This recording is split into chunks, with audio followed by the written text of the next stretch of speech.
আমরা প্রতিদিন আমাদের জীবনে বিভিন্ন রকমের কাজ করে থাকি।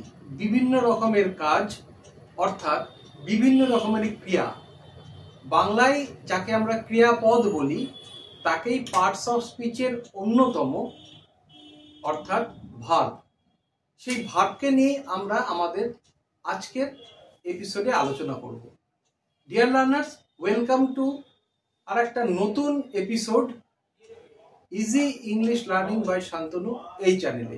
এই চ্যানেলটি শুধুমাত্র ইংলিশটিকে খুব সহজে শেখার জন্য, বিশেষ করে আমি আগেই বলেছি বাংলা মাধ্যম স্কুলের ছেলে মেয়েদের যাদের ইংরেজির প্রতি একটা যেন কোথাও সহজাত ভীতি রয়ে গেছে, সেই সহজাত ভীতিটা যাতে দূর করা যায় তার জন্যই তোমাদের ক্ষেত্রে যাতে সহজ এবং ইজিলি তোমরা গ্রামারটাকে আয়ত্ত করতে পারো, ইংরেজি গ্রামারটাকে, তাই জন্য এই চ্যানেলটা। তোমরা ভালো লাগলে অবশ্যই লাইক, কমেন্ট এবং শেয়ার করো। আজকে যেটা আমরা শিখবো ভার্ব। ভার্বের অনেকগুলো ভাগ হয়।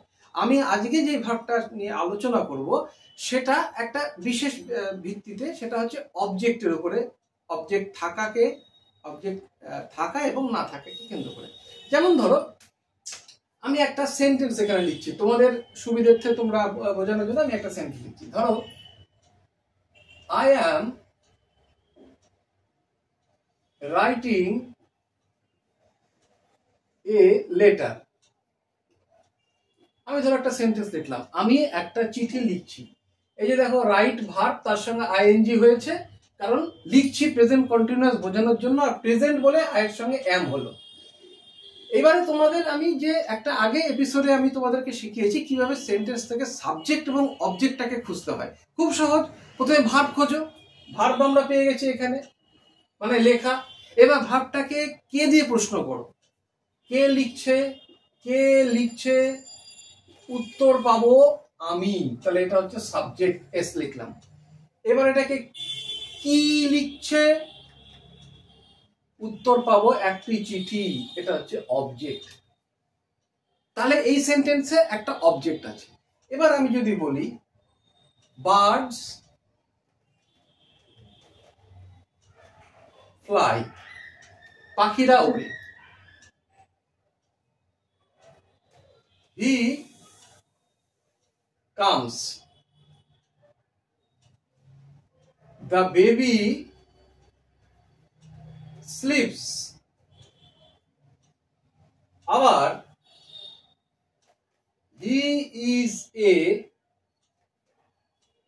tall man। এইরকম প্রত্যেকটা সেন্টেন্স যেগুলো আমি লিখলাম, দেখো এখানে birds fly, the baby sleeps, he comes, he is a tall man. এবার এখানে সাবজেক্ট এবং অবজেক্ট আছে কিনা আমরা একটু চট করে দেখে নিই। ভালো করে দেখো, বার্ডস ফ্লাই এটা ভার্ব, কে উড়ছে, পাখি, তাহলে সাবজেক্ট। কি উড়ছে, কাকে উড়ছে, নেই, অবজেক্ট নেই। দ্য বেবি স্লিপস এটা ভার্ব, কে ঘুমোচ্ছে, স্লিপ মানে ঘুমোয়, বেবি ঘুমোয়, কে ঘুমোয়, বেবি, সাবজেক্ট, ভার্ব আছে, অবজেক্ট নেই। হি কামস, বা যদি বলি he comes to our house twice a week, সপ্তাহে সে আমাদের বাড়িতে দুদিন আসে। এবার প্রশ্নটা যদি আমি এভাবে করি, হি comes to our house twice a day, ধরো বললাম সে আমাদের বাড়িতে দিনে দুদিন আসে, দুবার আসে। দেখো কামস ভার্ব, কে আসে, সে আসে, সাবজেক্ট দিলাম, হয়ে গেল। কি আসে, উত্তর কিন্তু নেই। কাকে আসে, উত্তর কিন্তু নেই। তাহলে এখানে এটা কোনোটাই অবজেক্ট না। আবার he is a tall man, is verb, সে কে, এই he is a tall man, এটা সাবজেক্ট, এটা ভার্ব, কিন্তু এ টল ম্যান এটা অবজেক্ট না। তাহলে এই সেন্টেন্স অবজেক্ট আছে, এই সেন্টেন্স গুলিতে অবজেক্ট নেই। এখান থেকে দুটি ভাগে ভাগ করা যায় ভার্বদের যে শ্রেণী বিভাগ, তাকে দুটি ভাগে ভাগ করা যায়।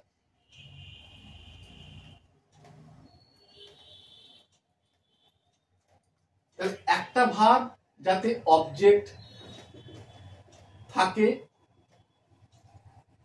তাকে আমরা বলবো কি, ট্রানজিটিভ,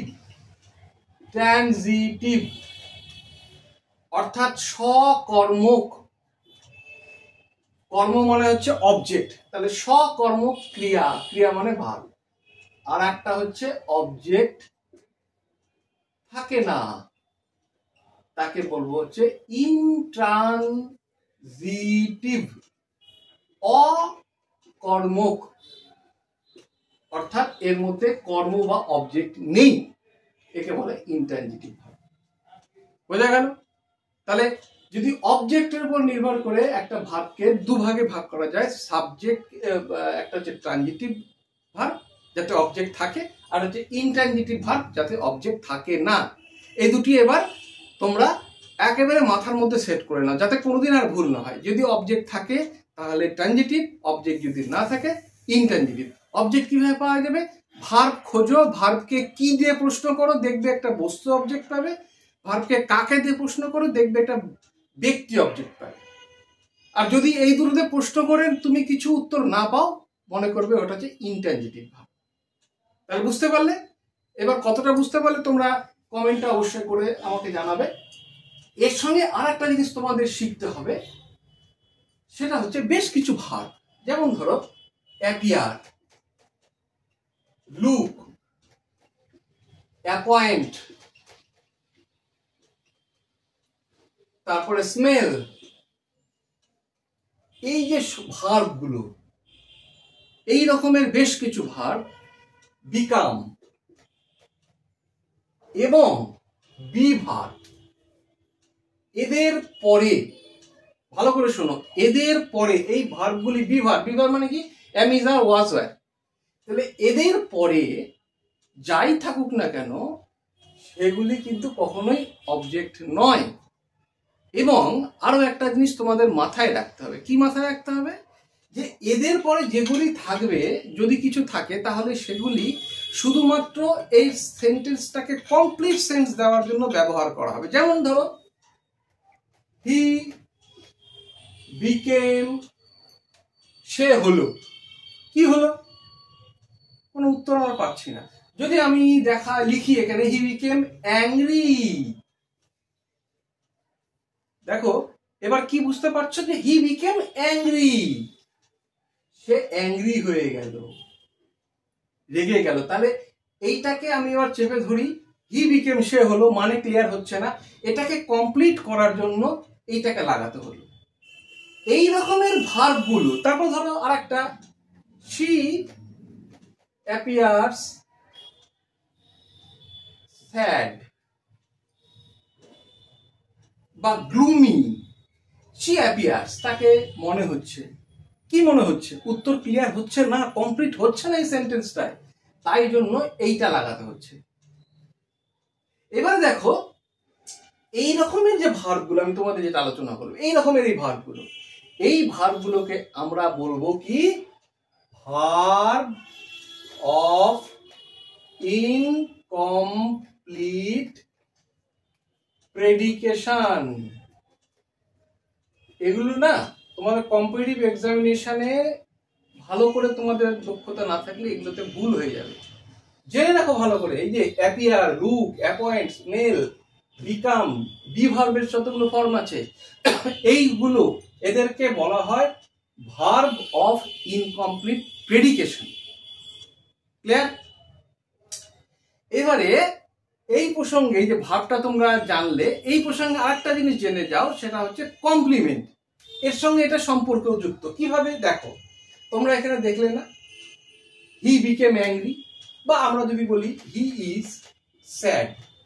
এবার দেখো, তাহলে এইটা তো প্রথম, এটা আবার মনে রাখতে হবে তোমাদের যে ভার্ব অফ ইনকমপ্লিট প্রেডিকেশন সবসময় কিন্তু ইনট্রানজিটিভ ভার্ব, ইনট্রানজিটিভ ভার্ব এটা হবে। এবার হি ইজ স্যাড, তাহলে হি ইজ স্যাড, এই স্যাডটা কি? হি। তাহলে এই স্যাড যদি না থাকতো তাহলে কিন্তু এটাকে ক্লিয়ার হতো না, এই বাক্যটাকে কমপ্লিট হতো না। হি ইজ, সে হয় কি? সে হয় কি?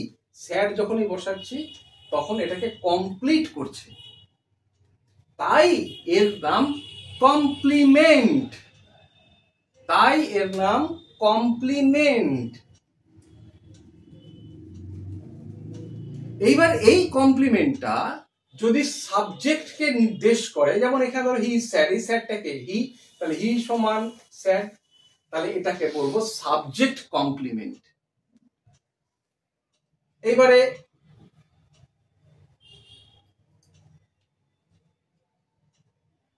ইট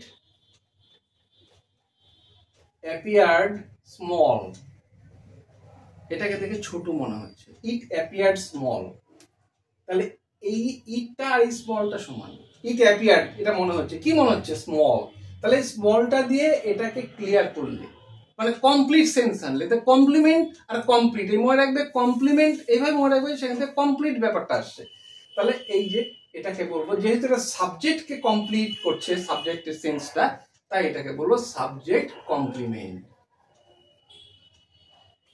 তাড়াতাড়ি লিখছি বলে রেখা একটু পিছিয়ে যাচ্ছে, তোমরা পজ করে দেখে দাও। এবারে কোনো কোনো সময় অবজেক্ট যদি থাকে, তাহলে অবজেক্টকে ক্লিয়ার করতে হবে। কেমন করে? দেখো, উই মেড হিম। এবার আমরা এই পর্যন্ত লিখলাম, আমরা তাকে তৈরি করলাম। কি তৈরি করলাম? ক্লিয়ার হচ্ছে না, এই সেন্টেন্স ক্লিয়ার হচ্ছে না। এটাকে ক্লিয়ার করার জন্য আমরা তাকে যদি বলি ক্যাপ্টেন, তাহলে দেখো এই ক্যাপ্টেনটা কাকে তৈরি করছি? হিমকে। হিমটা কি? অবজেক্ট। এখানে ভার্ব এটা, সাবজেক্ট এটা, এই দেখো কাকে তৈরি করলাম, তাকে মানে একে, হচ্ছে অবজেক্ট। তাহলে এই অবজেক্টকেই ক্যাপ্টেন, মানে আমরা তাকে তৈরি করলাম ক্যাপ্টেন, এই ক্যাপ্টেনটা কাকে তৈরি করলাম? তাকে, মানে অবজেক্টকে। তাহলে অবজেক্টের সেন্সটাকে কমপ্লিট করছে, তাই এটার নাম হচ্ছে অবজেক্ট কমপ্লিমেন্ট।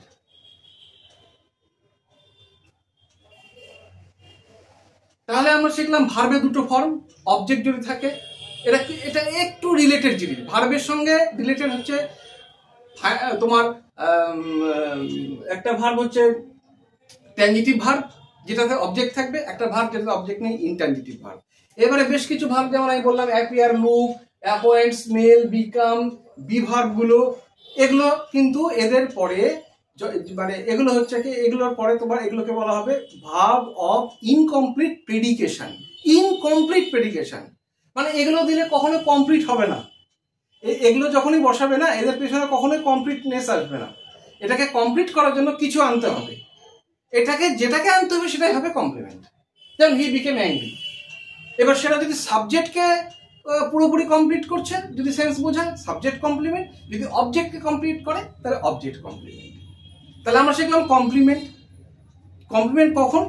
যখন ওই তোমার মনে হবে, যেমন হি ইজ গুড, সে ভালো, সে কেমন, সে ভালো, এবার সে ইজের পরে যেটা থাকলো সেটাকে বলবো আমরা কমপ্লিমেন্ট। তাহলে আমরা ভার্বের চ্যাপ্টারটা আজকে মোটামুটি একটুখানি পড়লাম, যেটাকে আমরা বলছি ট্রানজিটিভ ইনট্রানজিটিভ ভার্ব। এটা কেন তোমাদের কাজে লাগবে? ভয়েস চেঞ্জের ক্ষেত্রে ভীষণ কাজে লাগবে। ভার্বের অবজেক্ট তোমাকে না খুঁজতে পারলে তুমি সাবজেক্ট অবজেক্টে পরিবর্তন করতে পারবে না, তাই জন্য এটা জানা দরকার। তোমরা কমেন্ট অবশ্যই করবে এবং পারলে সাবস্ক্রাইব করবে চ্যানেলটি, যাতে করে সকলের মধ্যে আরো করে শেয়ার করো, ছড়িয়ে দেওয়া যায়, যাতে করে সবাই এটা শিখতে পারে। Thank you.